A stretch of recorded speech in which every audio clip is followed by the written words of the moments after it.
মোহাম্মদ ইসলামের নেতৃত্ব প্রদানকারী মহামানব ইমাম প্রফেসর ডক্টর কুদরতে খোদা মাদ্দাজিলহুল আলী হুজুরের ৪০তম শুভ জন্মবার্ষিকী উপলক্ষে মালয়েশিয়ার কুয়ালালামপুর জামেক মসজিদ এলাকায় ইফতার বিতরণের আয়োজন করা হয়।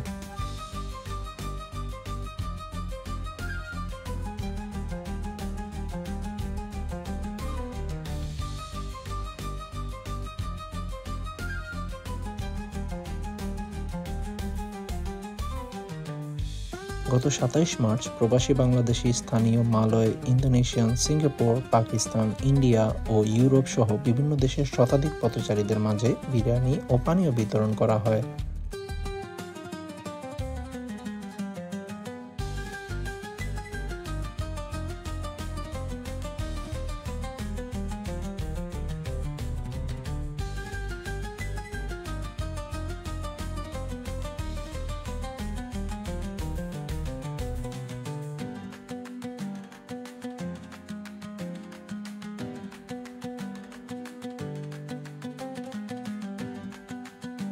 আয়োজকদের পক্ষ থেকে জানানো হয়, মালয়েশিয়ায় মোহাম্মদ ইসলামের আদর্শ ছড়িয়ে দিতে প্রতি বছর এই আয়োজন করা হয়।